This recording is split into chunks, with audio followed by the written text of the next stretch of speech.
Bonsoir. On va rentrer dans le vif du sujet tout de suite, hein, puisque je suis venu vous vendre des livres à la place des gens qui arrivent, qui ont trouvé cette redoutable stratégie pour vous dépouiller de vos derniers euros. Alors, on va commencer par un livre qui m'est assez cher et qui n'est pas celui que j'avais choisi au début, pour le coup. C'est Le Baron Perché d'Italo Calvino. Je voulais vous parler d'Italo Calvino, je voulais vous parler des Vices invisibles, et je vais vous en parler un petit peu quand même, parce que je crois qu'il est arrivé. Il est ressorti hier ou avant-hier. Donc comme les commandes n'étaient pas sûres, on a préféré partir sur une valeur sûre qui était déjà disponible. Puisque Calvino a été absent des librairies pendant de nombreuses années, et tristement pour des questions de droit, et que Gallimard est en train de tout retraduire. Donc en plus, la version que je vais vous lire et dans laquelle je vais vous parler n'est pas contractuelle, vu que la traduction a changé entre-temps. Bon, on va essayer quand même. Alors, Le Baron Perché d'Italo Calvino, c'est pour moi la quintessence du récit d'enfant. C'est l'histoire d'un baron qui s'appelle Côme, qui a 12 ans, qui est contrarié parce que on lui a servi une horreur à table. Il décide de monter dans un arbre et de ne plus jamais en redescendre. Donc c'est tout le plaisir de la cabane pour enfants, mais étendu à la durée d'une vie entière. Qu'en dire d'autre après? Bon, Italo Calvino, c'est un comment? M'excusez, je suis un peu tendu. C'est très drôle. C'est un récit. C'est encore une fois l'écriture. C'est un récit qui tient à la fois du conte, qui tient à la fois de la fable, peut-être plus de la fable d'ailleurs, même si la morale est fluctuante en fonction des chapitres. Mais c'est la mise en scène de l'obstination d'un homme qui va basculer parfois dans le caprice complet, puisque c'est tout de même un enfant qui monte dans un arbre parce qu'on lui a servi des escargots à table, et qui va aller jusqu'à la révolte parfois, puisque il va y avoir des guerres, il va y avoir des situations de conflit dans lesquelles il va s'illustrer, et dans lesquelles sa présence dans les arbres et son refus du conformisme vont servir presque de bannière. Alors il lui arrive tout un tas d'aventures très cocasses à ce baron,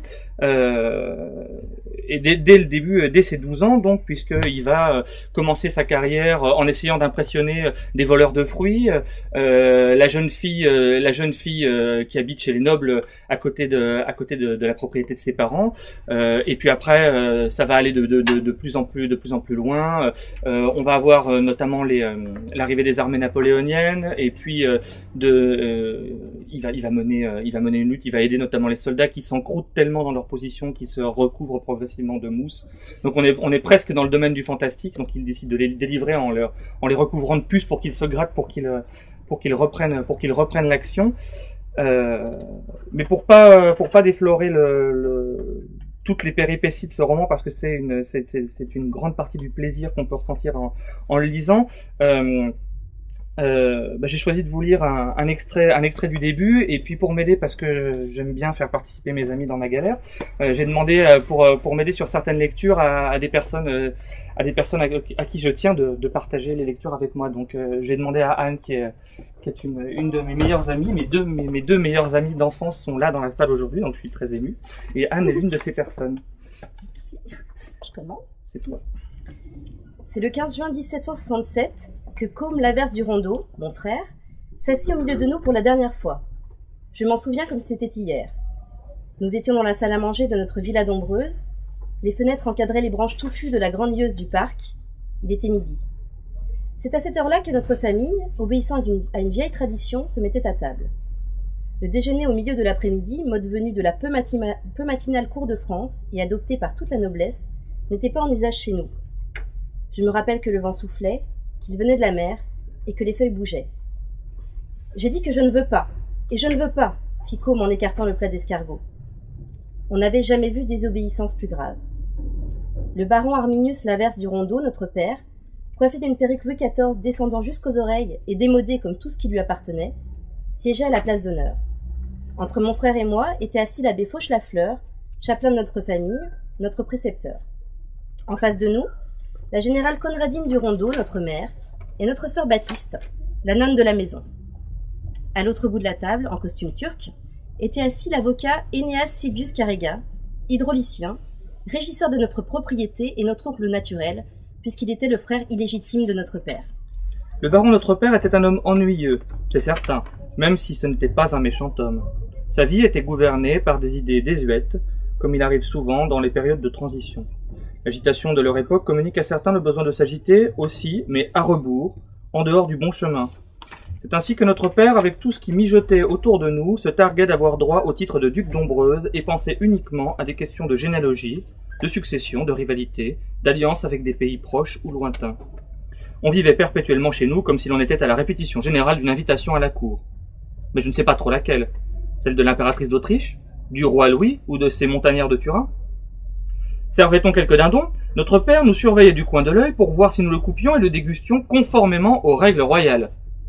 L'abbé y touchait à peine, par crainte de se faire prendre en flagrant délit, lui qui devait soutenir notre père dans toutes ses réprimandes. Quant au chevalier avocat Carriga, nous avions découvert sa fausseté foncière. Il faisait disparaître des pilons entiers, sous les pans de sa simarre à la turque, pour les dévorer à belles dents, comme il aimait à le faire, une fois caché dans la vigne. Bien que nous ne l'eussions jamais pris sur le fait, tant ses gestes étaient vifs, nous aurions juré qu'il se mettait à table la poche pleine de petits os tout épluchés pour les déposer dans son assiette à la place des quarts de dindon qu'il escamotait intégralement. Notre mère, la générale, ne comptait pas parce que, même pour se servir à table, elle usait de brusques façons militaires. « So, non rein wenig, gut !» À cela, personne ne trouvait à redire. Avec nous, elle ne tenait peut-être pas à l'étiquette, mais en tout cas à la discipline, et prêtait main forte au baron avec des consignes de place d'armes. « Sitz ruhig et essuie-toi le museau !» La seule qui se sentait à son aise était Baptiste, la nonne de la maison. Elle disséquait les chapons avec un acharnement minutieux, fibre par fibre, à l'aide de certains petits couteaux pointus qu'elle était seule à posséder, de véritables scalpels de chirurgien. Le baron, qui pourtant aurait dû nous la citer en exemple, ne se risquait pas à la regarder.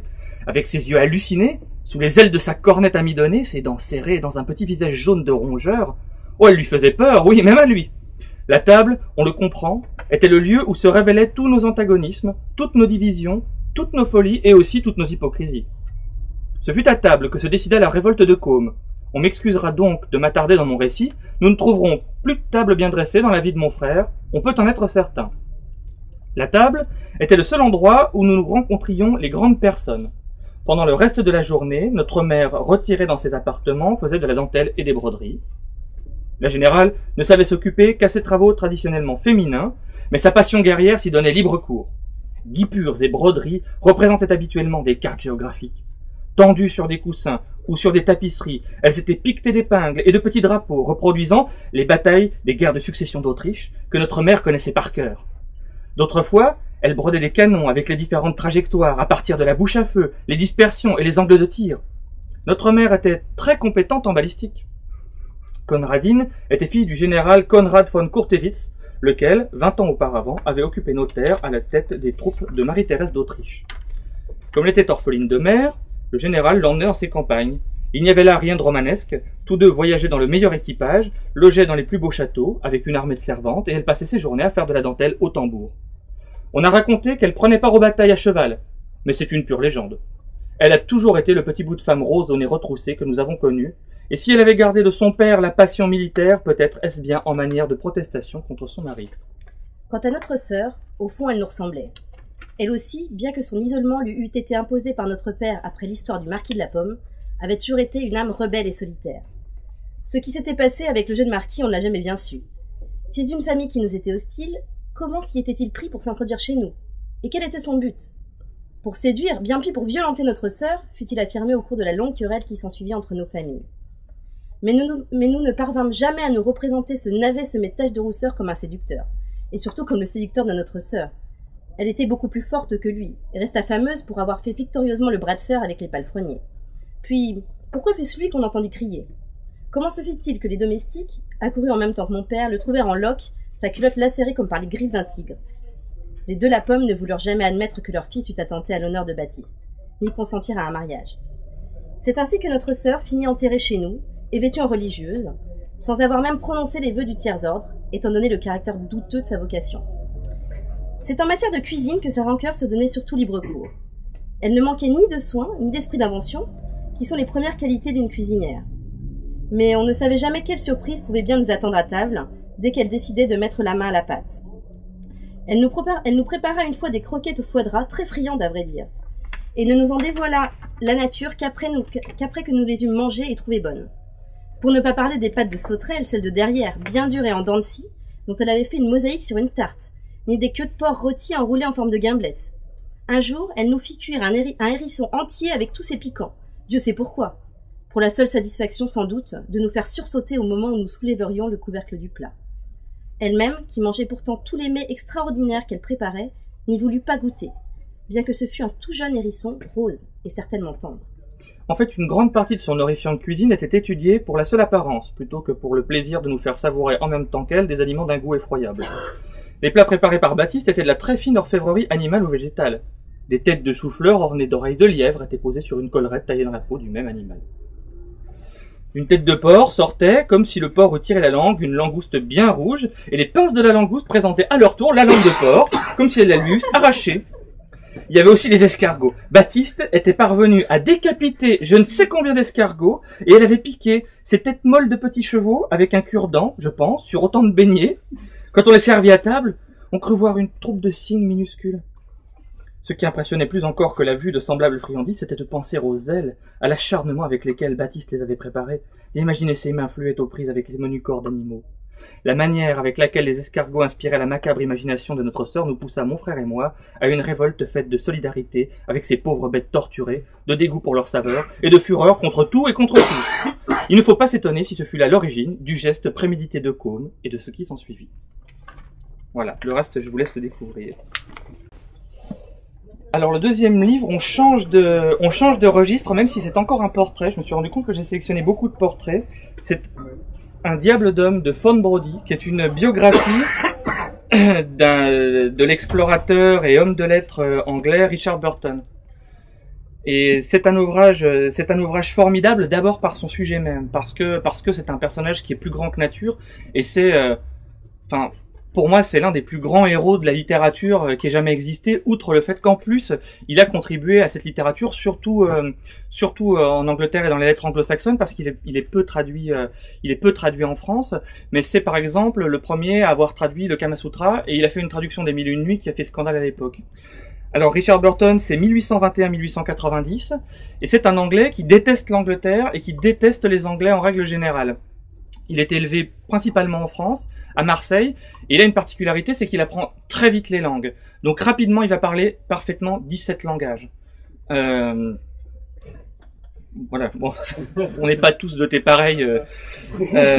Et de ces langages, il va s'en servir pour faire ce qu'il veut, c'est-à-dire essayer au maximum de vivre une vie libre. Alors il va être rapidement rattrapé par les convenances sociales et un mariage arrangé avec une femme qu'il n'aime pas, mais qui va le soutenir tout de même dans ce qu'il va essayer. Et alors, entre autres choses formidables qu'accomplit Richard Burton, c'est le premier non-musulman à pénétrer dans la Mecque. Il met 2 ans et demi pour s'introduire à la Mecque, pour voir le pèlerinage, et pour en rendre compte devant la Société de géographie d'Angleterre, du royaume. Il commence par passer un temps à Damas pour prendre l'accent arabe des gens de Damas, et ensuite il se fait passer pour un marchand de Damas au Caire, et il intègre une caravane. Il va donc jusqu'à la Mecque, fait le pèlerinage et en revient. Il faudra attendre pratiquement 40 ans pour que quelqu'un puisse se réintroduire dans la Mecque après lui. Avant ça, il est envoyé en Inde en armée, dans lequel il vit tout un tas d'aventures, et notamment amoureuses avec des femmes de là-bas qui en font à la fois un personnage assez romantique, et en même temps qui explique après tous ses problèmes amoureux, et le fait qu'il se soit vengé de tout ce côté, son incapacité à devenir un réel séducteur par la littérature et par la traduction du Kama Sutra et des Mille et une nuits, notamment. Là où il est le plus connu, ce sont pour ces 2 expéditions aux sources du Nil. Une qui tourne très court, puisque à peine arrivé sur la côte, après 1 jour de voyage, sa troupe se fait attaquer par une tribu d'indigènes qui lui perce la joue d'un coup de saguet. Il survit. Et quelques années après, il remonte une expédition, l'expédition qui est connue, celle dans laquelle l'accompagne une autre grande figure anglaise de l'époque, qui est John Speke, qui est l'autre découvreur des sources du Nil. Et là commence un véritable calvaire qui va les emmener donc dans toute l'Afrique centrale pendant plusieurs années. C'est un voyage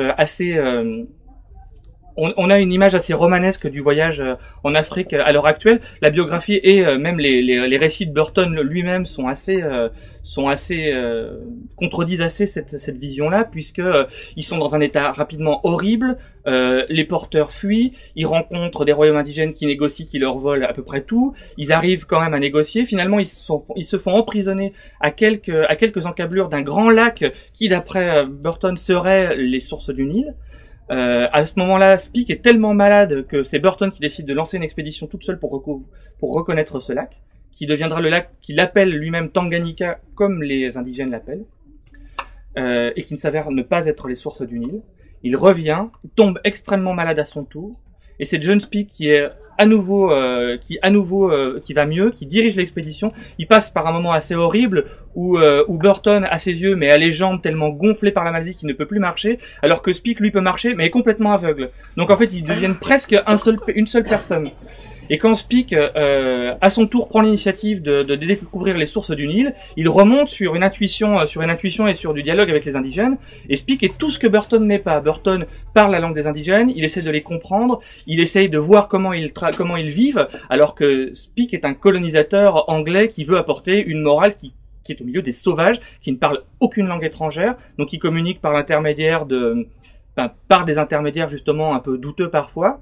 Et il découvre donc un grand lac, qui décide d'appeler lui Victoria. C'est là où on voit tout de suite la différence de comportement et de caractère entre les deux individus, et qui s'avérera effectivement être les sources du Nil, mais à ce moment-là, il n'a aucun moyen de le prouver. Il arrête l'expédition à la découverte du lac en décidant que ce sont les sources, retourne voir Burton, et il rentre en Angleterre. S'ensuit une dispute terrible entre les deux, des gens de la Société de géographie voulant que Speke, qui est un homme bien sous tout rapport, ait l'avantage de cette découverte, alors que Burton s'est fait détester, il a à peu près 35-40 ans à cette époque, il s'est fait détester de tout le monde. Et finalement, on l'expédie et il devient ambassadeur d'Angleterre au Paraguay. Donc il va visiter le Paraguay en pleine guerre civile avec le Brésil à l'époque, Donc à 45 ans des poussières, et malgré les rouspétances de sa femme qui voudrait bien qu'il se pose un peu et qui font d'une famille ce qu'il n'arrive pas à faire, il va voir la guerre sur le front. Et ça va continuer comme ça, il va être ensuite ambassadeur à Trieste, et en fait, personne ne pourra l'arrêter d'aller explorer les domaines qu'il a envie, d'abord par l'exploration, puis ensuite par la littérature et par l'imaginaire, et par tous ses écrits, et toute cette vie qui devient elle-même littérature. Voilà, et cette biographie est vraiment remarquable parce que elle remet le personnage dans son contexte, et elle ne le sublime pas. C'est pas un super héros, c'est quelqu'un qui est très humain, avec énormément de problèmes, avec énormément de faiblesses, mais finalement c'est comme ça qu'il apparaît le plus grand, et où ses exploits et toutes ses aventures prennent leur pleine mesure. Voilà, donc je vous la recommande vraiment. Je vous en lirai pas un extrait parce que c'est un style biographique, donc littérairement parlant, ça a un peu moins d'intérêt que les autres textes, mais c'est le meilleur roman d'aventure, et c'est encore meilleur de savoir que ça s'est vraiment passé, quoi. Je voulais trouver, moi j'arrive à la littérature par la fantaisie et la science-fiction, et je voulais trouver un récit de fantaisie duquel vous parlez. Alors il y a une première difficulté qui est du fait que Carib est la librairie sœur de Scylla, et qu'il y a les amateurs de fantaisie et de SF ici qui sont bien meilleurs que moi, donc je ne vais pas provoquer par mes goûts et par ma manière de parler de la SF. Et puis pour la fantasy, je me suis dit je vais parler de Jaworski, mais Jaworski, bon, voilà. Arrête d'être ça. Et finalement, je vais remonter un peu plus haut, et puis je vais prendre ce qui pour moi est le meilleur roman de fantasy barbare de tous les temps, et c'est Salammbô de Flaubert. Voilà. Pourquoi Salammbô de Flaubert? Parce que, comme tous les textes de Flaubert, c'est un monceau de travail qui lui a demandé 5 ans, et ce texte a une histoire en lui-même, donc je vais pas partir là-dessus parce que sinon on est encore là demain. Mais pourquoi Flaubert? Pourquoi Salammbô de la fantaisie? Parce que c'est l'histoire la plus démesurée, la plus terrifiante, la plus la plus forte, la plus brutale qui m'ait été donnée de lire. C'est des armées de dizaines de milliers d'esclaves et de mercenaires qui se rebellent contre Carthage. Il y a des figures extrêmement charismatiques. Il y a de vrais héros comme Hamilcar qui revient à Carthage à l'avant de sa barque. C'est pas pour rien que Druillet finalement s'en est servi pour sa BD à partir de ce texte, quoi. Il y a un vrai souffle épique. On meurt par paquet de mille. Il arrive des situations horribles. Quand la ville est assiégée, on ressort les idoles païennes en bronze et on brûle les enfants et les prisonniers. C'est d'une sauvagerie sans nom, et on ne trouve pas une sauvagerie comme ça dans tous les récits de fantasy que j'ai pu lire après, quoi. À part peut-être quelques Conan, mais ça paraît presque de la petite bière à côté de Flaubert. Donc je vais vous en lire un passage bien violent, histoire d'appuyer le propos. Voilà, donc là on est à un tournant où donc c'est un jeu de va-et-vient en fait entre les anciens. Donc ça se passe après la première guerre punique.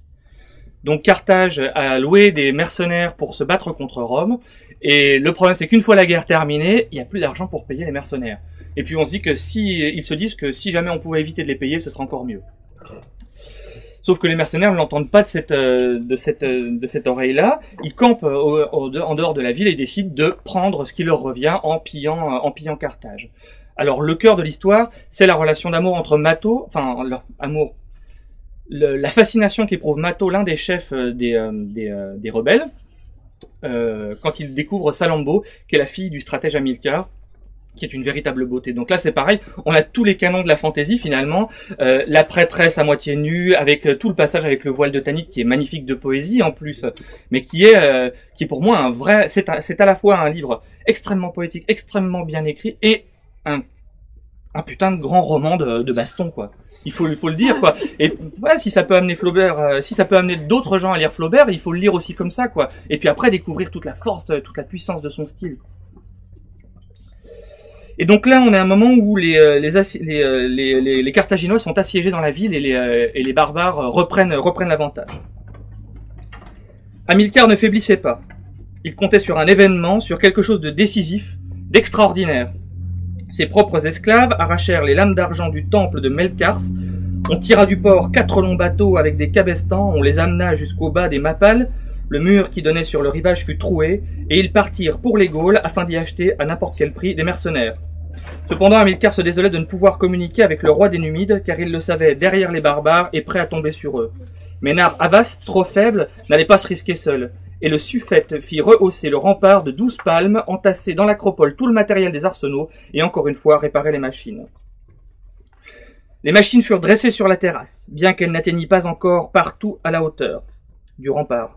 Devant les 23 tours des fortifications se dressaient 23 autres tours de bois. Tous les Tollénones étaient remontés et au milieu, un peu plus en arrière, apparaissait la formidable hélépole de Démétrius Poliorcète, que Spendius enfin avait reconstruite. Pyramidale comme le phare d'Alexandrie, elle était haute de 130 coudées et large de 23, avec 9 étages allant tout en diminuant vers le sommet et qui était défendue par des écailles d'airain percées de portes nombreuses, remplies de soldats. Sur la plateforme supérieure se dressait une catapulte flanquée de 2 balistes. Alors Hamilcar fit planter des croix pour ceux qui parleraient de se rendre. Les femmes même furent embrigadées, ils couchaient dans les rues et l'on attendait, plein d'angoisse. Puis un matin, un peu avant le lever du soleil, c'était le 7e jour du mois de Nissan, ils entendirent un grand cri poussé par tous les barbares à la fois. Les trompettes à tubes de plomb ronflaient, les grandes cornes paphlagoniennes mugissaient comme des taureaux. Tous se levèrent et coururent au rempart. Une forêt de lances, de piques et d'épées se hérissait à sa base. Elle sauta contre les murailles, les échelles s'y accrochèrent, et dans la baie des créneaux, des têtes de barbares parurent. Des poutres soutenues par de longues files d'hommes battaient les portes, et aux endroits où la terrasse manquait, les mercenaires, pour démolir le mur, arrivaient en cohorte serrée, la première ligne se tenant accroupie, la seconde pliant le jarret, et les autres successivement se dressaient jusqu'au dernier qui restait tout droit, tandis qu'ailleurs, pour monter dessus, les plus hauts s'avançaient en tête, les plus bas à la queue, et tous, du bras gauche, appuyaient sur leurs casques, leurs boucliers, en les réunissant par le bord si étroitement qu'on aurait dit un assemblage de grandes tortues. Les projectiles glissaient sur ces masses obliques. Les Carthaginois jetaient des meules de moulins, des pilons, des cuves, des tonneaux, des lits, tout ce qui pouvait faire un poids et assommer. Quelques-uns guettaient dans les embrasures, avec un filet de pêcheur, et quand arrivait le barbare, il se trouvait pris sous les mailles et se débattait comme un poisson. Ils démolissaient eux-mêmes leurs créneaux. Des pans de murs s'écroulaient en soulevant une grande poussière, et les catapultes de la terrasse, tirant les unes contre les autres, leurs pierres se heurtaient et éclataient en 1000 morceaux qui faisaient sur les combattants une large pluie. Bientôt, les deux foules ne formèrent plus qu'une grosse chaîne de corps humains. Elles débordaient dans les intervalles de la terrasse, et, un peu plus lâches, au debout, se roulaient sans avancer perpétuellement. Ils s'étreignaient, couchés, à plat ventre, comme des lutteurs. On s'écrasait. Les femmes, penchées sur les créneaux, hurlaient. On les tirait par leurs voiles, et la blancheur de leurs flancs tout à coup découverts brillait entre les bras des nègres y enfonçant des poignards. Des cadavres, trop pressés dans la foule, ne tombaient pas. Soutenus par les épaules de leurs compagnons, ils allaient quelques minutes tout debout et les yeux fixes. Quelques-uns, les deux tempes traversées par une javeline, balançaient leur tête comme des ours, des bouches ouvertes pour crier restaient béantes, des mains s'envolaient coupées. Il y eut là de grands coups, et dont parlèrent pendant longtemps ceux qui survécurent. Voilà. Alors on va complètement changer de registre là. Il y a des rencontres qui sont complètement inattendues, et celle-là en était une. Ce livre, c'est Blaise Roncenoir, d'un auteur qui s'appelle Claude-Louis Combet. Claude-Louis Combet, c'est un auteur français contemporain qui doit avoir 80 ans, qui vit dans le Jura, qui sort assez peu, qui écrit très régulièrement, de manière très prolifique. Il fait aussi un travail de défrichage, de remise, de republication de textes, chez un éditeur assez confidentiel qui s'appelle Jérôme Millon, et qui publie notamment d'anciens textes médiévaux, latins, du XVe, du XVIe siècle, des textes de spiritualité. Ils ont republié par exemple des lettres de Pétrarque, des choses magnifiques. Et Combet, c'est son, je vais pas dire que c'est son gagne-pain, parce qu'il était prof de philo, puis maintenant il est retraité et il est retiré, mais c'est pour expliquer un peu le contexte du personnage. Blaise Roncenoir, c'est une biographie. C'est celle d'un poète autrichien qui a réellement existé, qui s'appelle Jörg Trakl. Je sais pas si je l'ai bien prononcé. Les germanistes me reprendront. Et Jörg Trakl, c'est un poète un peu maudit qui disons avait un sérieux problème de dépression et de drogue et des tas d'autres problèmes en fait. Et il vit une histoire d'amour magnifique. C'est une des plus belles histoires d'amour qui m'a été donnée de lire, si ce n'est la plus belle. Le problème pour lui, c'est qu'il la vit avec sa sœur. Et Blaise Roncenoir, c'est un livre où se touchent la sainteté et la damnation. C'est le propos de Combet. C'est où commence la damnation, où commence la sainteté. Leur amour, c'est le plus pur, et il est présenté mais magnifiquement. C'est vraiment, c'est pas gnangnan, c'est pas je t'aime, c'est pas une histoire de cul. Alors, il a une écriture qui est extrêmement crue, mais qui est toujours au service de ce qu'il veut dire et d'une idée derrière. Combet est très catholique, est quelqu'un qui est très chrétien, qui a failli être prêtre. Il a fait le séminaire. Et qui a une vision très particulière de toutes ces notions de salvation et de péché. Et toute la beauté de Blaise Roncenoir, c'est justement de rester sur cette fine ligne qu'il y a entre les deux, sans tomber ni dans le grotesque, ni dans le pornographique vulgaire, ni dans la critique religieuse. Il est parfait, quoi. Enfin, ce bouquin est parfait. Ce bouquin est vraiment parfait. Et en plus, c'est servi par un style à faire pleurer, quoi. Tout est... Je vais reprendre... Nicolas Richard, le mois dernier, disait qu'il avait l'habitude de noter ses bouquins. Bon, bah, celui-ci, je crois que j'ai une note par page, alors que bon, je suis moins assidu que lui à faire ce genre de choses, mais c'est formidable. Et ça me tenait à cœur de parler de ce livre aussi parce que j'ai rencontré l'auteur avant de le lire, et ça, je le dois... C'est une pure émotion de librairie. Je le dois à Sophie Quetteville, qui est là, et qui va lire un passage de ce livre avec moi, parce que c'est l'entrée d'un livre dans une vie, et c'est comment un livre peut changer une vie, et comment une libraire peut changer une vie par l'intermédiaire d'un livre. Et voilà, et j'avais vraiment envie qu'elle le lise avec moi, et c'est pareil, les mots seront beaucoup plus éloquents que moi, donc on va y aller.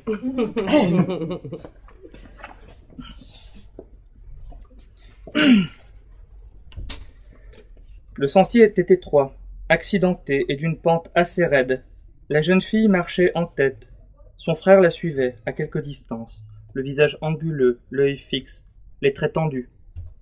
C'est alors qu'il éprouve, ramassé dans son cœur, une sorte de volonté d'amour physique à tout prix, qui n'est pas de la tendresse, car il l'exclurait s'il le fallait, et qui n'est pas non plus une simple pulsion du désir, mais une épreuve de force de son âme aux prises avec le sacré.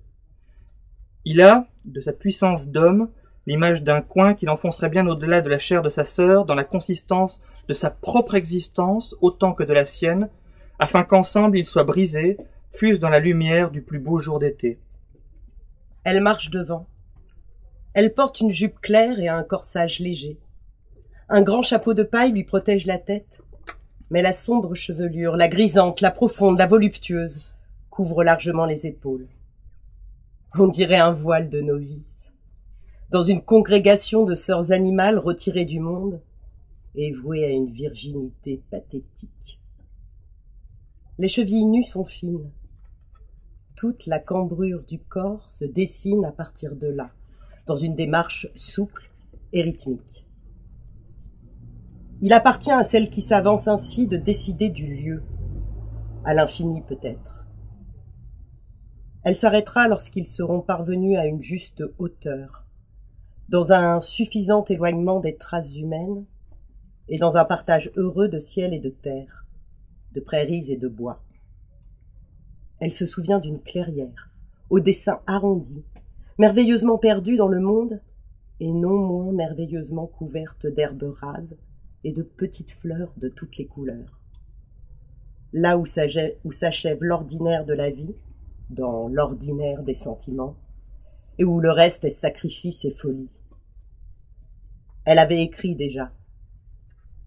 Je t'emmènerai hors de regard, là où Dieu seul pourra nous juger.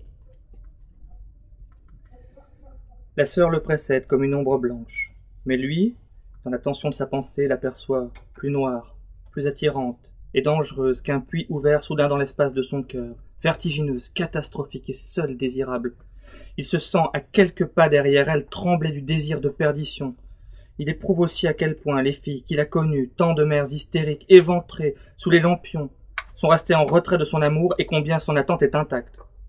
Il peut se considérer lui-même aussi vierge que sa sœur. Ce qu'il a appris des gestes et des postures le tient dans un grand désarroi, en présence de celle qui le conduit et qui a saisi dès le commencement, entre ses longs doigts de figure transparente, le fil noué de leur destin. Son frère. Elle n'entend que le crissement de son pas sur le sentier. Il ne parle pas. Il ne chante ni ne siffle. Et l'effort physique qu'ensemble ils accomplissent n'est pas assez coûteux pour les faire halter. Il est derrière. Elle ne le voit pas. Cependant, elle le contemple en face, dans le soleil. Son visage est aussi fermé que le portail de l'église la nuit. S'ouvrira-t-il quand leurs lèvres se joindront? Oui, certes, c'est le visage d'un ange, qui n'est pas l'ange gardien, mais un Satan sans aucune haine, dont toute la beauté crie douleur. Quand elle était petite fille, il lui faisait peur par son insistance à la regarder sans un sourire. Mais elle aimait cette peur et la recherchait, le provoquant à la regarder, le regardant à son tour avec une indifférence calculée. C'était une expérience qui l'élevait au-dessus d'elle-même, à l'orée d'un mystère de présence. Les saints, dont elle aimait les figurations dans les vitraux ou les niches des chapelles, avaient souvent cet air clos et cette face retirée. Mais son frère n'était pas un saint. Elle savait bien qu'il était un démon venu au monde pour la baisser et la perdre. Mais elle comprenait peu à peu que nul n'est plus proche du saint que le démon, et que celui-ci procède comme l'autre, la foi, l'espérance et même la charité, mais inversé, exorbité, dévié, déraillé, frappé de finitude et s'épuisant dans la quête sensible des choses et des êtres, à soulager leur nostalgie, leur mélancolie, leur accablement d'absence et de vacuité. Elle avait noté, peu avant son retour, « Depuis que je sais que je t'attends, je renonce aux idées de bonheur et de salut.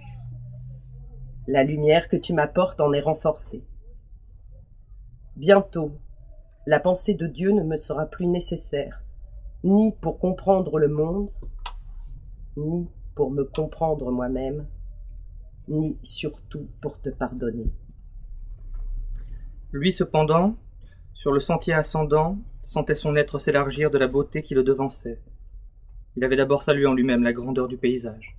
Les miasmes de la ville, encore collés à la peau, il avait éprouvé, comme un élan de reconnaissance envers la nature ici abondante, puissante, harmonieuse, mais pour se dire aussitôt que cette grâce et cette générosité de la terre qui avait présidé à sa naissance et enveloppé son âme d'enfant dans tous les sorts de ses rêveries, appelait de sa part avec véhémence et en contrepartie l'accomplissement de la rupture et le sacrifice final de ce qui avait toujours été l'accord rassurant, par-delà tout conflit et toute crise, de l'homme avec le monde, l'homme qu'il était avec ce monde, ici, de lignes pures et de ciel transparent.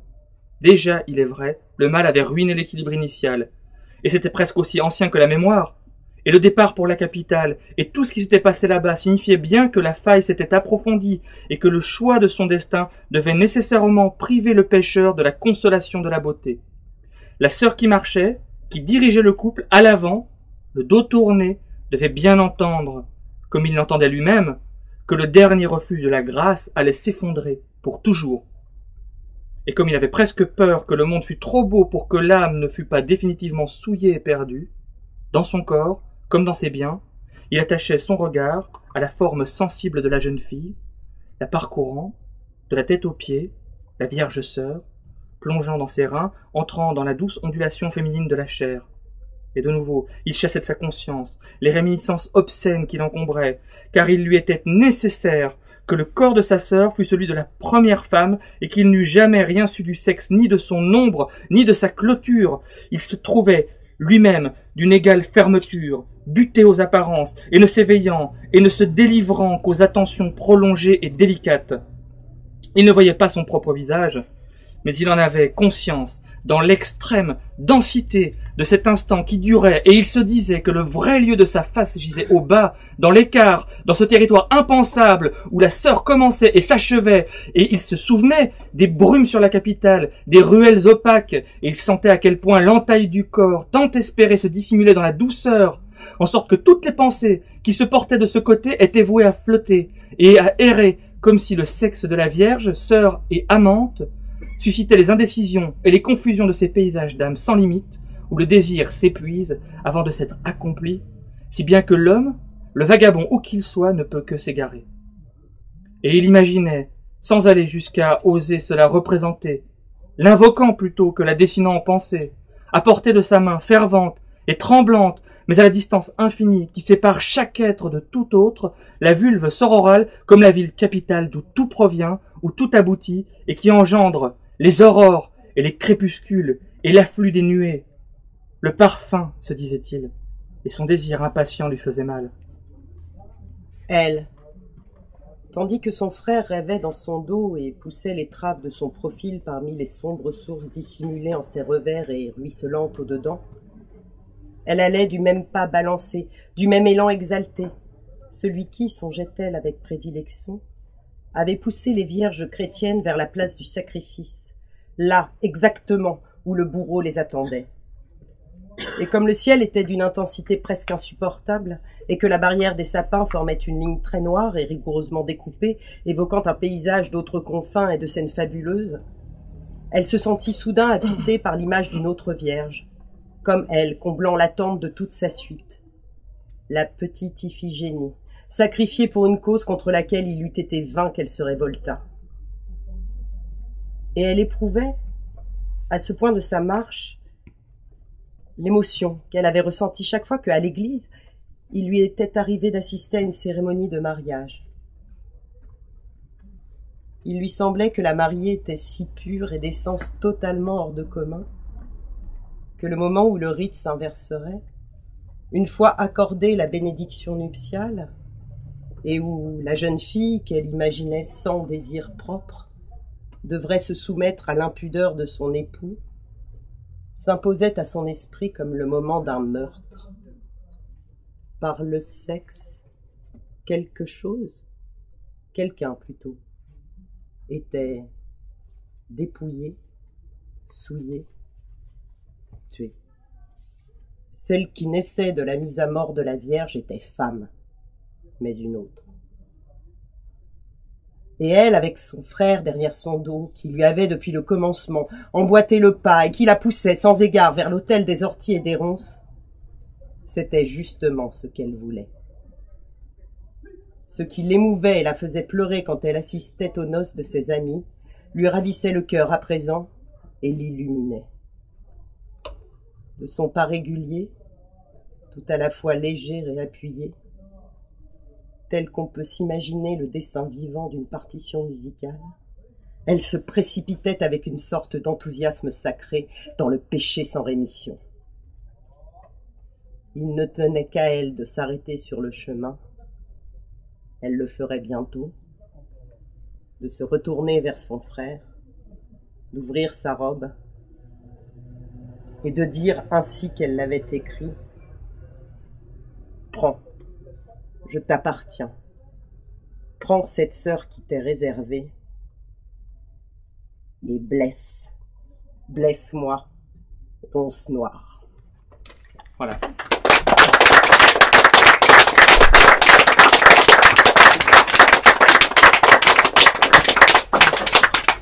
On fait un petit break. N'hésitez pas à boire, grignoter, sortir fumer, etc. Et on reprend dans 10 minutes. Ok. J'ai fait une hérésie sur la prochaine sélection puisque j'ai introduit de la poésie à Charybde, sachant qu'une partie... Bravo. Une partie Oui, voilà. C'était l'effet que j'attendais. Alors, La désillusion du monde de Federico Garcia Lorca, qui n'est à proprement parler pas un recueil, mais une sorte de... c'est horrible à dire, un best-of de Lorca. Une sélection de poèmes de Lorca. J'avais pensé au début vous parler des romans gitanes de Federico Garcia Lorca, qui est le cœur de son œuvre et qui est ce que j'aime le plus chez lui. Il y a plein de traductions qui existent. Il y a une traduction assez belle chez Alia, il y a des traductions des Pléiades, il y a une traduction chez Point maintenant, qui ont tous leurs avantages et tous leurs inconvénients. Et je me suis finalement arrêté sur les quelques poèmes de ces romans gitanes qui ont été repris dans ce recueil La désillusion du monde, pour plusieurs raisons. Déjà parce que la collection Orphée est formidable. Cette collection de poésie, c'est 5 € pour découvrir un immense poète. Le libraire du mois, hein. Et ça va de poésie de la Chine antique jusqu'aux poètes contemporains américains comme Frédéric Procoche, pour en prendre un qui était un des premiers sortis. Alors après, une difficulté, pourquoi parler de poésie, c'est toujours difficile de parler de poésie écrite en langue étrangère, puisque la poésie c'est quelque chose qui repose beaucoup sur le rythme et les éventuelles consonances, et que comme je ne lis pas l'espagnol, je ne peux comprendre ni le rythme ni les consonances de cette poésie. Et bien parce que déjà il n'y a pas de raison de ne pas se faire plaisir en lisant des poètes quand même. Et à ce titre, l'introduction de ce recueil, qui était traduit par Yves Véco, est remarquable, parce que justement elle traite de la manière de lire de la poésie étrangère d'une manière tout à fait éclairante. Et il explique sa démarche de traduction qui a été de coller au plus près des images, quitte à sacrifier justement ce qui fait l'apparat de la langue de la poésie, allons dire. Et cette traduction qu'il présente de manière très modeste en disant finalement c'est pas grand chose, mieux vaut la lire en espagnol, ma traduction elle ne pourra qu'être très mauvaise. Eh ben, c'est une traduction qui est remarquable. Et sur les romans gitanes, c'est la meilleure qui m'ait été donnée de lire. Lorca, c'est un poète expérimental à l'origine, c'est un ami de Salvador Dali, et puis un jour lui prend une lubie, il va écrire une romance gitane. Une romance gitane comme on avait l'habitude de les écrire avant la modernité, avant ces courants d'avant-garde du début du siècle. Et il écrit donc ce sont presque des contes mis en poème, qui parlent de gitans, qui parlent de mort. Encore une fois, on est dans l'exubérance et la violence presque d'un récit d'aventure et de cap et d'épée. On est même complètement dedans, comme on va le voir là avec les extraits que j'ai sélectionnés. Et ce qui fait la force et la beauté de cette poésie, ce sont les images. C'est qu'au-delà de qualités linguistiques sur lesquelles je ne peux pas juger, donc je pourrais que vous renvoyer au texte espagnol. Ça tombe bien, j'ai trouvé quelqu'un qui lit l'espagnol, donc vous aurez droit à une lecture bilingue ce soir pour ceux qui comprennent la langue de Cervantes. Mais ce sont des images magnifiques, des images extrêmement fortes, encore une fois, qui sont teintées de violence. Finalement, ma sélection est très violente. Mis à part peut-être Calvino, c'est quand même, on est quand même dans le sang et le trash, même si le style sauve tout. Donc voilà, donc bon, je vais arrêter de dire des bêtises et puis on va lire. Ce sera encore plus simple et c'est comme ça que c'est le plus beau de découvrir ces textes. Et donc pour cette lecture, je vais demander à Laetitia, qui est mon autre amie d'enfance, de 13 enfance, qui est présente ici dans la salle, de venir nous faire partager ses talents pour les langues. Et donc le premier extrait s'appelle La romance de la garde civile espagnole. Romance de la Guardia Civil Española. Los caballos negros son. Las herraduras son negras. Sobre las capas relucen manchas de tinta y de cera. Tienen, por eso no lloran, de plomo las calaveras. Con el alma de charol vienen por la carretera. Jorobados y nocturnos, por donde animan, ordenan silencios de goma oscura y miedos de fina arena. Pasan, si quieren pasar, y ocultan en la cabeza una vaga astronomía de pistolas inconcretas. Les chevaux sont noirs, les fers sont noirs, sur les capes brillent des taches d'encre et de cire. Ils ont des crânes de plomb, c'est pour cela qu'ils ne pleurent pas. Avec une âme de cuir verni, ils arrivent par la route, bossus et nocturnes. Où ils passent, ils ordonnent des silences de gomme obscure et des peurs de sable fin. Ils passent, s'ils veulent passer, et cachent dans leur tête une vague astronomie de pistolets irréels. Oh ciudad de los gitanos, en las esquinas banderas, la luna y la calabaza con las guindas en conserva. Oh ciudad de los gitanos, ¿quién te vio y no te recuerda? Ciudad de dolor y almizcle, con las torres de canela. Ô ville des gitans, au coin des rues, des drapeaux, la lune et la calebasse avec les griottes en conserve. Ô ville des gitans, qui t'a vu et ne se souvient? Ville de douleur et de musc avec les tours de cannelle. Cuando llegaba la noche, noche que noche nochera, los gitanos en sus fraguas forjaban soles y flechas. Un caballo malherido llamaba a todas las puertas. Gallos de vidrio cantaban por Jerez de la Frontera. El viento vuelve desnudo la esquina de la sorpresa en la noche platinoche, noche que noche nochera. Quand la nuit tombait, nuit de la nuit noire, les gitans à leurs enclumes forgeaient des soleils et des flèches. Un cheval meurtri frappait à toutes les portes. Des coqs de verre chantaient par Jerez de la Frontera. Le vent nu tourne le coin de la rue de la Surprise dans la nuit d'argent éteint, nuit de la nuit noire. La Virgen y San José perdieron sus castañuelas y buscan a los gitanos para ver si las encuentran. La Virgen viene vestida con un traje de alcaldesa de papel de chocolate con los collares de almendras. San José mueve los brazos bajo una capa de seda. Detrás va Pedro Domecq con 3 sultanes de Persia. La media luna soñaba un éxtasis de cigüeña. Estandartes y faroles invaden las azoteas. Por los espejos sollozan bailarinas sin caderas. Agua y sombra, sombra y agua por Jerez de la Frontera. La Vierge et Saint Joseph ont perdu leurs castagnettes et vont prier les gitans de se mettre à leur recherche. La Vierge s'en vient vêtue comme la femme d'un maire en papier de chocolat avec des colliers d'amandes.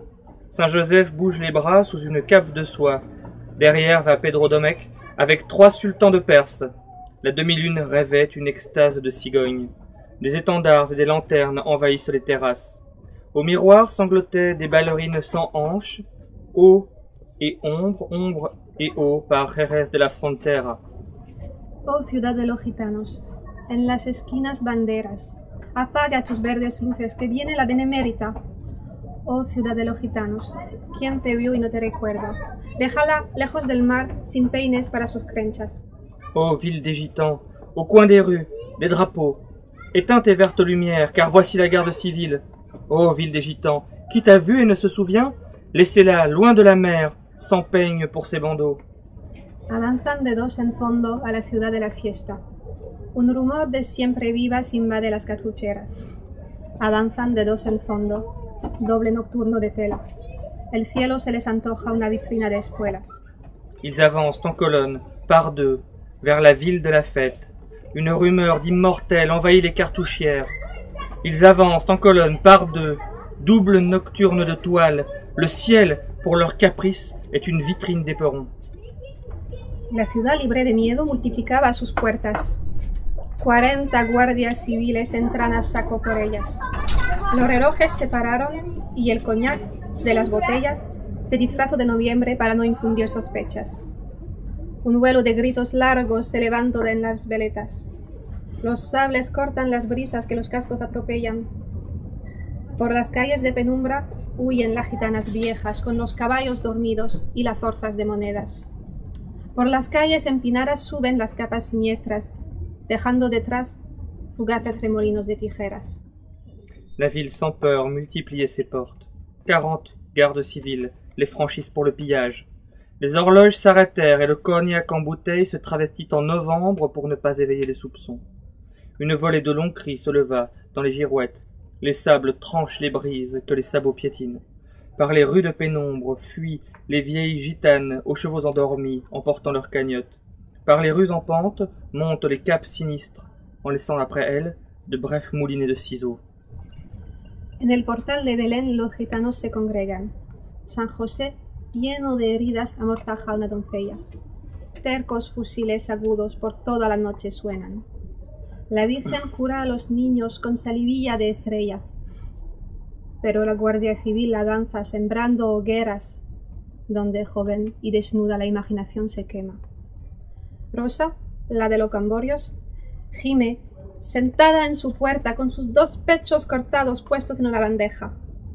Y otras muchachas corrían, perseguidas por sus trenzas, en un aire donde estallan rosas de pólvora negra. Cuando todos los tejados eran surcos en la tierra, el alba meció sus hombros en largo perfil de piedra. À la porte de Bethléem, les gitans se rassemblent. Saint Joseph, couvert de blessures, ensevelit une jeune fille. Des têtus et aigres fusils claquent toute la nuit. La Vierge soigne les enfants avec de la salive d'étoile. Mais la garde civile avance en semant des bûchers, où jeune et dénudée l'imagination se brûle. Rose, fille des Camborios, gémit assise à sa porte, avec ses 2 seins coupés posés sur un plateau. Et d'autres filles couraient, poursuivies par leurs tresses, ou dans un air où éclatent des roses de poudre noire. Quand tous les toits furent des sillons dans la terre, l'aube balança ses épaules en un long profil de pierre. Oh ciudad de los gitanos, la Guardia Civil se aleja por un túnel de silencio mientras las llamas te cercan. Ô ville des gitans, la garde civile s'éloigne par un tunnel de silence, tandis que les flammes t'encerclent. Oh ciudad de los gitanos, ¿quién te vio y no te recuerda? Que te busquen en mi frente, juego de luna y arena.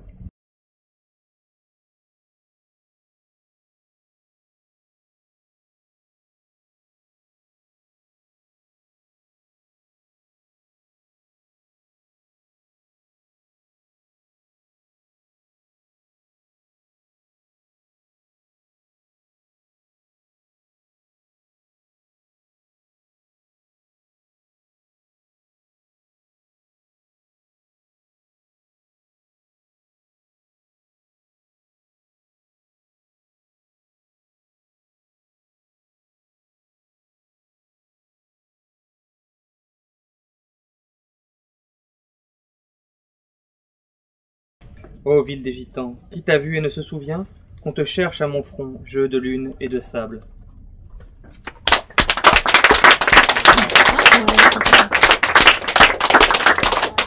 Il y a quelque chose chez Lorca et dans ses romans gitanes particulièrement qui m'a rappelé certaines des nouvelles de Borges. Au-delà de ce pourquoi on le connaît et qui a donné lieu à l'adjectif borgésien, il a écrit tout un tas de nouvelles qui parlent de gauchos qui s'affrontent dans la pampa et qui s'affrontent, qui se lient et qui se lient d'amitié indéfectible et qui finissent toujours par se poignarder pour une raison futile, une fille ou une affaire de famille. Et c'est un peu le même plaisir, le même argument que Lorca développe dans ses romans gitanes. Au-delà de ça, il y a d'autres poèmes tout à fait remarquables dans cette désillusion du monde, et il y a notamment une ode à Walt Whitman, qui est un poème sur l'homosexualité. Donc Lorca était homosexuel lui-même, et qui est extrêmement beau, qui est vraiment que je vous recommande de lire. Et puis après, bon, tout un tas c'est vraiment un aperçu de son œuvre, plutôt peu de son œuvre d'avant-garde, mais plus des poèmes qu'il a écrits après, les romans gitanes. Et il y a aussi quelque chose de formidable qui est le chant funèbre pour Ignacio Sanchez Mejías, qui est le portrait d'un torero qui meurt dans l'arène et de sa relation avec le taureau. Il est en 4 parties et ça fait partie des plus belles choses qui m'étaient données de lire en poésie. Donc voilà, j'espère que je vous ai donné l'envie d'aller voir du côté de Lorca, mais avec cette traduction, c'est un poète qui est facile d'accès et qui reste sublime dans les images. Alors on va changer de genre encore. Alors là, changement radical, complet et définitif. Ce beau livre rouge, Hellfire de Nick Toshiz, c'est encore une biographie. Et c'est la biographie d'un des papas du rock'n'roll qui est Jerry Lee Lewis. Nick Toshiz, c'est un journaliste notamment spécialisé en musique, qui a travaillé beaucoup pour Vanity Fair, mais qui a fait des piges et des articles pour d'autres médias américains. Il a commencé à être connu en France pour 2 ouvrages, l'un qui s'appelle Black Music et qui raconte l'épopée des minstrels, ces musiciens blancs qui se déguisaient en noir dans les années 20. Et un petit ouvrage que cette merveilleuse librairie devrait avoir en rayon quelque part par là, qui est l'histoire d'un chasseur d'opium. Le chasseur d'opium, en l'occurrence, c'est Toshiz lui-même, qui décide dans les années 90, suite à des problèmes de santé, de tester l'opium pour voir si ça lui apporterait pas un certain réconfort. Et il se rend compte qu'aux États-Unis, on ne peut plus fumer de l'opium. On trouve toutes les drogues de synthèse possibles et imaginables, mais pas d'opium. Et il se demande pourquoi. Et il commence à enquêter. Tout en essayant, en fait, l'enquête, c'est comment lui peut fumer, quoi. Donc c'est vraiment, il essaie de se procurer de l'opium par tous les moyens, quoi. Et déjà, il se rend compte qu'aux États-Unis, ça n'est plus possible, tout simplement parce que l'opium n'est rentable pour personne, ni pour l'État, ni pour les narcotrafiquants. Donc tout le monde s'est entendu pour faire que l'opium n'existe plus sur le territoire américain en tant que substance. Par contre, les substances modifiées, il se rend compte que c'est beaucoup plus facile de les faire rentrer dans le pays. Et donc il décide de partir en Thaïlande pour essayer dans le fameux triangle d'or, voir s'il peut se dénicher de l'opium. Alors c'est assorti de tout un tas de considérations sur la société new-yorkaise, et il y a un passage formidable au début où il explique la grande gastronomie dans les restaurants new-yorkais, où il se moque des gens qui s'extasient devant un plat qui n'est finalement qu'un demi-oignon coupé avec 3 clous de girofle posés dessus. Il a une plume ironique, il est mordant, c'est une vraie écriture rock'n'roll, mais travaillée en même temps avec de l'ampleur et qui va plus loin que son sujet. Il est pas là pour rigoler, Toshiz. Il fait pas dans la dentelle, quoi. Il rentre dans son sujet, il l'attaque de plein fouet, il donne de sa personne, et il est en plein dedans. Et cette biographie de Jerry Lee Lewis, alors moi je n'écoute pas du tout de rock'n'roll. Jerry Lee Lewis, je connaissais Great Balls of Fire avant d'attaquer ça. Et puis bon, c'est encore une rencontre, mais la personne n'est pas là ce soir, et quelqu'un qui m'a mis ce livre dans les mains en disant lis-le, tu verras, c'est le meilleur livre que j'ai lu. Et force est de constater que c'est tout à fait honnête d'avoir ce livre comme livre préféré. Jerry Lee Lewis, c'est une personne encore plus grande que nature. Ça fait partie avec Elvis, et avec Johnny Cash notamment, c'est les trois grandes figures tutélaires du rock'n'roll. Il y en a d'autres, c'est pareil. J'aurai certainement des gens qui auront des choses à me redire à ça. Mais c'est certainement au début de la carrière la plus turbulente et la plus violente. Il a un vrai problème. Donc lui, il vient d'une famille d'une famille de l'Amérique profonde, qui a une certaine conception de la religion qui va lui poser un certain nombre de problèmes tout au long de sa vie, puisque tout le monde voit son don pour le piano comme une bénédiction donnée par Dieu, et que lui ne s'emploie exclusivement à la gâcher en faisant des excès dans l'alcool, dans la drogue, dans la violence et dans le sexe aussi.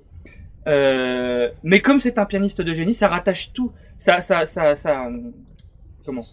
rachète tout, voilà, ça pardonne tout.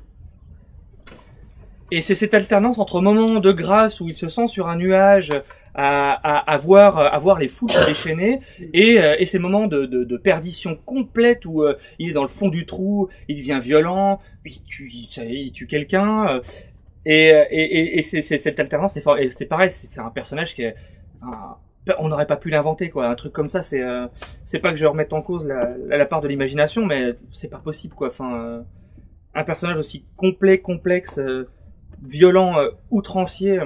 Donc le livre commence par une scène assez forte où Elvis fait un rêve et il entend du bruit, quelque chose le réveille dans son rêve, et en fait c'est Jerry Lee qui vient de cracher sa bagnole dans le pilier de Graceland et qui hurle comme un veau je veux voir le King, le roi doit descendre. Et bon, bref, l'histoire commence comme ça, et c'est ces moments d'exubérance qui sont finalement les plus forts, parce que Toshis arrive à mettre, c'est un journaliste de musique, spécialisé dans la musique et dans les scènes de concert notamment. Il a une scène que vous pouvez trouver sur YouTube en plus, qui a eu la chance d'être conservée, et c'est un truc formidable, un live de Jerry Lee Lewis où il joue son premier gros tube qui est Whole Lotta Shaking Going On, et il le joue au piano dans une salle où le public est accoudé sur le piano, tout le monde est autour de lui. Il commence à jouer, et puis bon, enfin, avec l'image de maintenant, l'image qu'on a un peu maintenant du rock'n'roll comme une musique à papa, on peut pas il y a, pour les gens de mon âge, on va nuancer. Hugues n'est pas là, c'est bien. C'est quand même, quelque chose qu'on imagine moins violent que ça a pu être. Et dans cette scène, il se lève, il jette son tabouret, il commence à marteler le piano, et puis après il arrête le piano complètement, il monte dessus, il prend le micro, et Toshis passe un temps infini avec un luxe de détails à raconter cette scène où, pour la première fois à la télévision en direct, Jerry Lee Lewis fait un geste obscène. Il est avec son micro et il chante Shake, baby shake, et il fait comme ça avec la main. Et après, il mime l'acte sexuel. Et c'est là où est la magie de l'écriture de Toshis, c'est que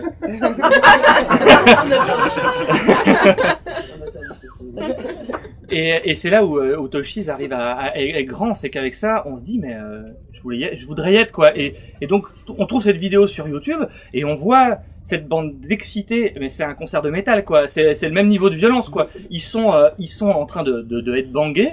Lui le premier d'ailleurs sur son piano comme ça avec sa mèche. Et, c'est une espèce de catharsis musicale, un truc c'est fabuleux, quoi. Et Toshis arrive à rendre toute la force de ces passages et toute la force, c'est ça, quoi. Il y a beaucoup de comparaisons avec un cousin à lui qui s'appelle Jimmy Lee Swaggart et qui est très connu parce que c'est le premier grand télévangéliste américain. Et donc Swaggart était l'homme béni de la famille. Et Jerry Lee Lewis était le perdu, qui a été tellement perdu qu'il s'est marié avec sa cousine de 13 ans. Il est venu faire une tournée en Angleterre, et la première chose et avec sa femme sous le bras, et les journalistes anglais lui ont dit mais qui est cette femme? C'est votre femme? Fait ouais, c'est ma femme, c'est ma cousine, elle a 13 ans, et toutes les salles se sont fermées devant lui. Étonnamment. Et voilà, quoi. Donc plutôt que de redire exubérance encore 10 fois, je vais vous lire un passage où Toshis va le montrer par lui-même. Donc ça, il est déjà bien installé, il est déjà très connu, reconnu et adulé aux États-Unis. Début février, Jerry Lee s'envola pour une tournée en Australie et joua 5 jours de suite à Melbourne, Sydney et Brisbane. Organisée par Lee Gordon, un promoteur de spectacles américain résident en Australie. La tournée comprenait également Buddy Holly, Paul Anka et la vedette de variété australienne Johnny O'Keefe. Quand il revint à Memphis, Breathless était sorti et s'était vendu à une centaine de milliers d'exemplaires. Dick Clark invita Jerry Lee à jouer le 15 février pour le lancement de son Dick Clark Show, diffusé en début de soirée sur ABC TV. Portant un smoking noir orné de revers en fausse peau de léopard et passe-poil, Jerry Lee refusa de chanter en playback et joua Great Balls of Fire, puis clôtura le spectacle avec Breathless. Quelques semaines plus tard, Dick Clark et Judd Phillips eurent une conversation au bar de l'hôtel Manhattan. Ils avaient tous les deux un problème. Le problème de Clark venait de son parrain, les chewing-gums Beechnut.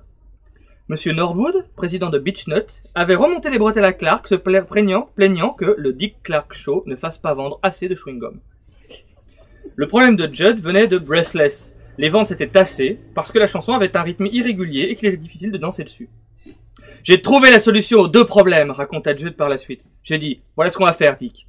On va dire aux gosses que s'ils envoient 50 cents et 5 emballages de Beechnut, on leur enverra un exemplaire de Breathless.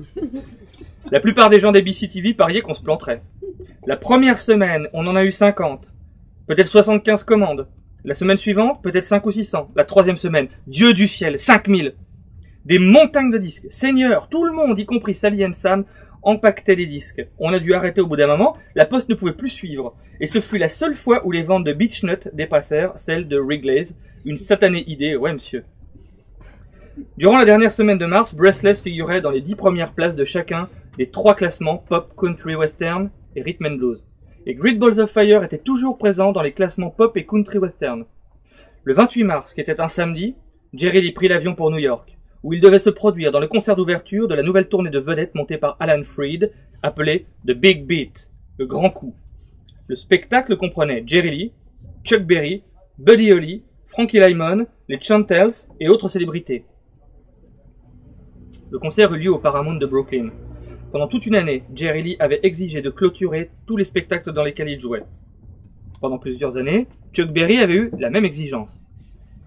Cette fois, il devait jouer dans le même spectacle, et ils se disputaient pour savoir lequel des deux allait passer devant l'autre. Alan Freed s'interposa et décréta que Chuck Berry clôturerait le spectacle étant donné son antériorité sur Jerry Lee en matière de rock'n'roll. Jerry Lee fit ce soir-là ce qu'on lui avait ordonné. Il passa avant Chuck Berry. Il fit hurler la foule et l'incita à s'approcher de la scène. Et quand les cris devinrent plus forts et la ruée plus chaotique, il se leva, rejeta violemment du pied le tabouret de piano et se lança dans Great Balls of Fire. Le chaos hurlant atteignit alors une ampleur sublime. Jerry tira de sa veste une bouteille de coca pleine d'essence dont il aspergea le piano d'une main, tandis que l'autre main martelait la chanson. Puis il frotta une allumette et mit le feu au piano. Et ses mains, telles les mains d'un fou, ne quittèrent pas les touches flamboyantes, mais continuèrent de pilonner, jusqu'à ce que tout ne soit plus que langues inconnues, sainteté et feu, et toute cette frénésie rendit les gosses complètement déchaînés, ensorcelés. Puis Jerry Lee rentra en coulisses, puant l'essence et la colère, et dit à Chuck Berry, très calmement, alors que le bruit des gosses devenus fous qui tapaient du pied et criaient et faisaient trembler les murs, « Assure après ça, négro. »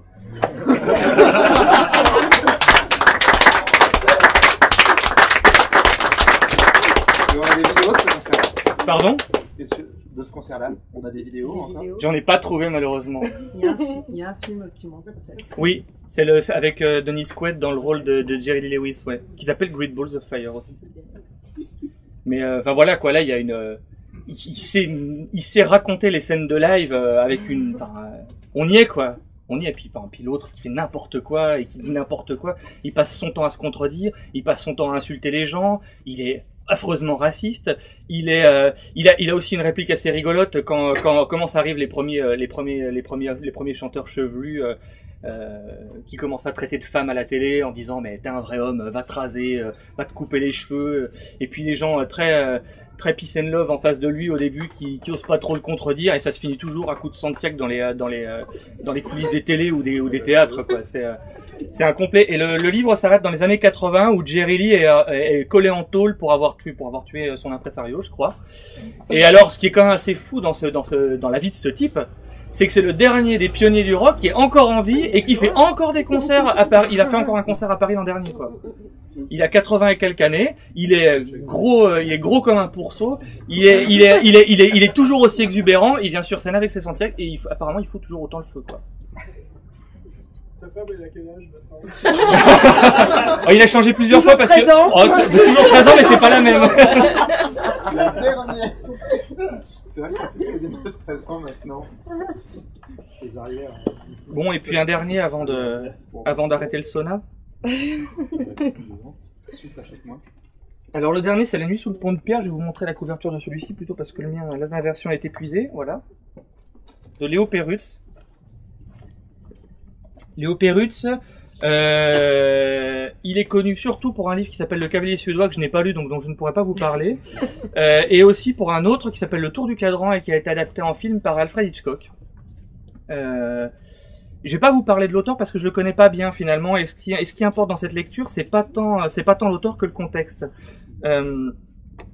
La nuit sous le pont de pierre, c'est un recueil. Léo Perutz, c'est un auteur tchèque, et La nuit sous le pont de pierre, c'est un recueil d'histoires et de légendes sur Prague, sur la ville de Prague. Il y a un milieu littéraire tchèque qui est foisonnant au XIXe siècle et au début du XXe siècle, et qui est notamment animé par une volonté nationaliste de retrouver la culture tchèque pour pouvoir sortir rapidement de l'influence de l'empire austro-hongrois.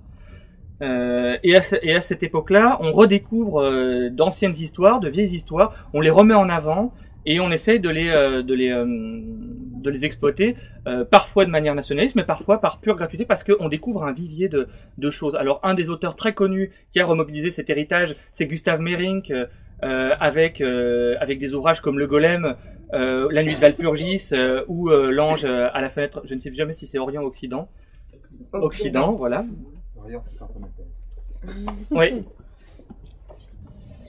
Et Perutz s'intéresse à, en fait, il y a une période de l'histoire tchèque et de l'histoire pragoise plus particulièrement qui est très forte et qui va inspirer énormément d'auteurs tchèques. C'est quand au XVIe siècle, l'empereur Habsbourg, Rodolphe II installe sa cour à Prague. Et Rodolphe II, c'est pareil, c'est un personnage c'est un personnage complètement fou. Il est passionné de sciences occultes, il n'a aucun intérêt pour le gouvernement, donc il va laisser ça à ses ministres et puis à d'autres gens, et lui va faire ce qui l'intéresse, s'intéresser à l'astrologie, à l'alchimie et même jusqu'à la kabbale. Et à ce moment-là, justement, Prague est une véritable concentration de personnages aussi louches que romanesques, puisque de toute l'Europe affluent des gens de ces spécialités et d'autres. Alors on trouve à la même période dans cette ville de Prague le rabbin Leu, qui est connu pour avoir invoqué le golem, qui est le plus grand rabbin d'Europe de l'Est de tous les temps. On trouve un mage anglais qui s'est enfui ou qui est parti d'Angleterre, on ne sait pas très bien, qui s'appelle John Dee, c'est connu, et son élève qui s'appelle Edward Kelly, qui est aussi quelqu'un qui est assez connu, et enfin toujours avec en plus l'apparence qui va avec leurs identités étranges, puisque Kelly avait les deux oreilles coupées. On trouve un savant danois qui n'est pas passé à la postérité parce que c'est son élève qui était là aussi à la même époque qui a eu la grande révélation. C'est l'astronome Tycho Brahe qui est une référence de Enki Bilal par exemple. Et son élève c'est Johannes Kepler qui est à l'origine des 3 lois de Kepler. On trouve tous ces gens-là, on trouve des alchimistes. Tout un tas d'alchimistes. Et on trouve encore tout un tas d'autres personnages. Et La nuit sous le pont de pierre, c'est l'occasion de parler de tous ces personnages et de faire vivre la ville de cette époque sur 20 ans, sur le moment où Rodolphe devient souverain et règne sur cette ville comme un mini-royaume sans s'intéresser de tout ce qui se passe à l'extérieur. Il y a un autre personnage important qui était le vrai alchimiste de Prague, le seul qui a réussi à transformer le plomb en or, et c'est un juif, c'est Mordecai Meisel. Mordecai Meisel, c'est le juif le plus riche du ghetto de Prague. Et c'est devenu l'usurier de l'empereur, c'est devenu le juif de l'empereur, et c'est lui qui couvrait tous les besoins en argent de l'empereur. Il a réussi à faire avoir à sa communauté une reconnaissance parce qu'il prêtait beaucoup d'argent à l'empereur. Et Meisel, c'est un homme qui a commencé très pauvre, qui a fini très pauvre. L'empereur l'avait pris sous son aile, il l'aimait bien, enfin, il aimait surtout bien sa bourse, donc il en a fait il est devenu l'héritier de Mordecai Meisel. Donc si Mordecai mourait, son argent allait à l'empereur. Bon, pas de chance, l'empereur n'a jamais vu la couleur d'un thaler. Mais l'empereur ne convoite pas seulement l'argent de Mordecai, il a aussi une histoire d'amour avec la femme de Meisel. Mais d'une manière tout à fait étrange, puisqu'il ne se rencontre qu'en rêve. Et donc c'est l'extrait que je vais vous lire, c'est la nouvelle qui donne le nom du recueil, La nuit sous le pont de pierre. Et puis bon, donc, je vais appeler une dernière personne pour m'aider à la lire. Et comme c'est une histoire d'amour, j'ai demandé à ma femme de la lire avec moi.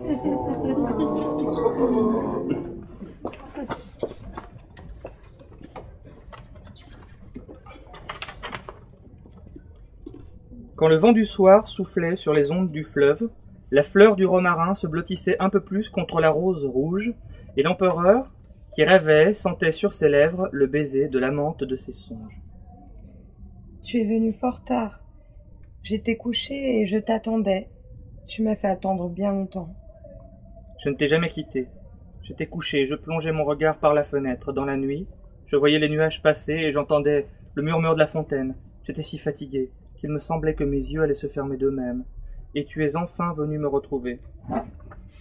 Suis-je vraiment venu te retrouver et qui suis-je?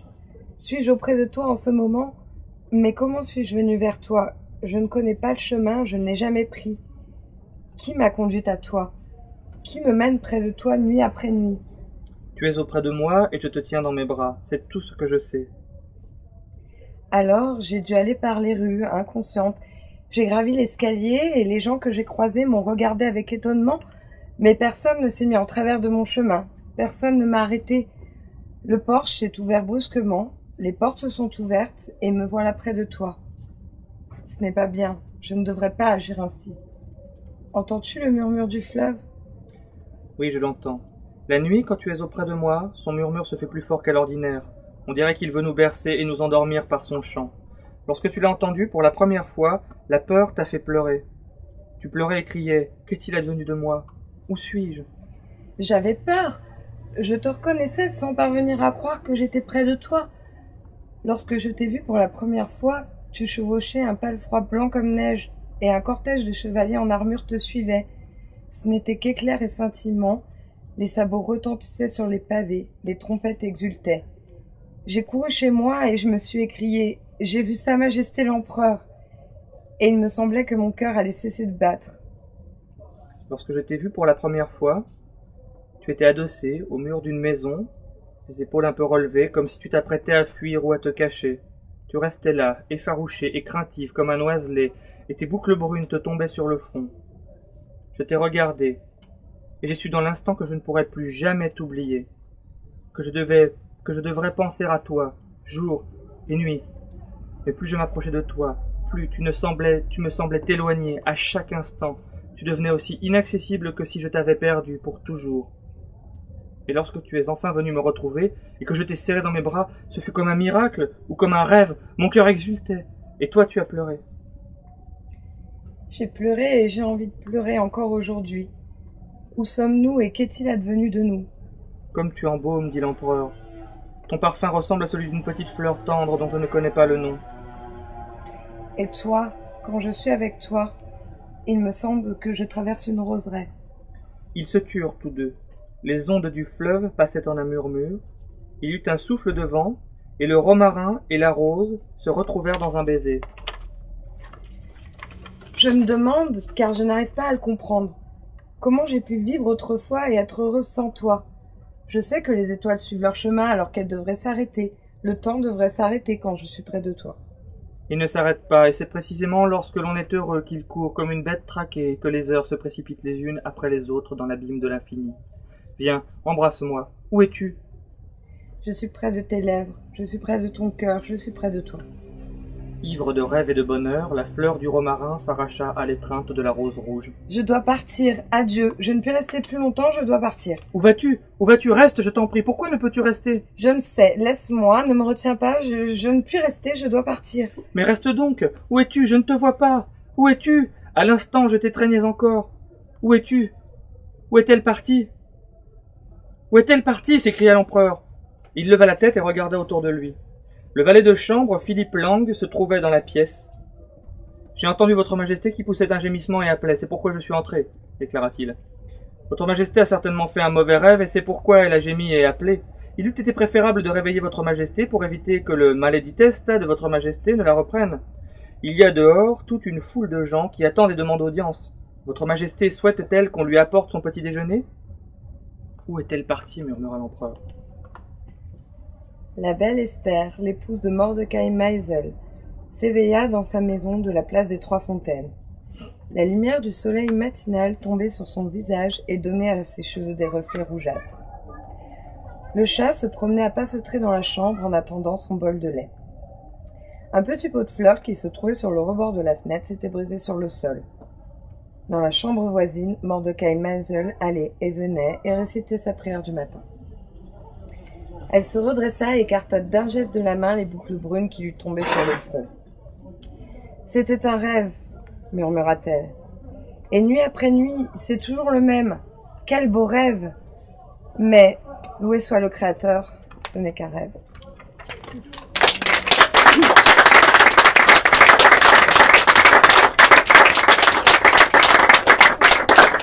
Alors on rencontre juste un dernier mot pour finir sur celui-ci parce que c'est celui qui me tient peut-être le plus à cœur de la soirée. On rencontre vraiment toute une bande de... Enfin, le ton était très... c'est une histoire d'amour, mais ce livre est plus que ça. Il y a de tout. Il y a de la joie, il y a de la drôlerie, il y a du tragique, parfois tout en même temps. Ça a un côté très histoire juive où on peut passer du rire aux larmes en une page et demie. Il y a des choses formidables comme ce kabbaliste qui se trompe, qui se fait coller en prison et qui essayant de faire une formule pour tuer les 2 chiens qu'on a mis dans sa cellule, se retrouve à parler leur langage et à écouter que en fait il y a un trésor dehors qui l'attend et que l'un des chiens qui est là c'est le basset de Mordecai Maisel et il sait où Maisel a enterré son trésor que l'empereur n'a pas pu trouver.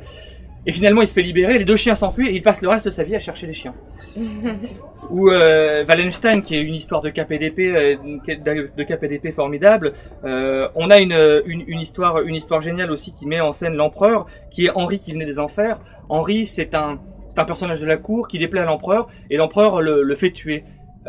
Sauf que ça se passe pas comme prévu et qu'Henri arrive à s'enfuir et il part en Turquie et il devient l'un des ministres du sultan. Et un jour, il est envoyé en ambassade auprès de l'empereur. Et en fait, toute l'histoire, une grande partie de l'histoire repose sur le fait que l'empereur a des visions, et d'un seul coup, il croit reconnaître Henri dans ce ministre ottoman, alors que ça ne peut pas être Henri puisqu'Henri est mort. Et c'est toujours des quiproquos comme ça, et mêlés de passages avec des envolées lyriques et encore une fois de l'action, et enfin tout ce qui fait qu'un livre est un bon et grand livre d'histoire en même temps qu'une grande littérature. Voilà.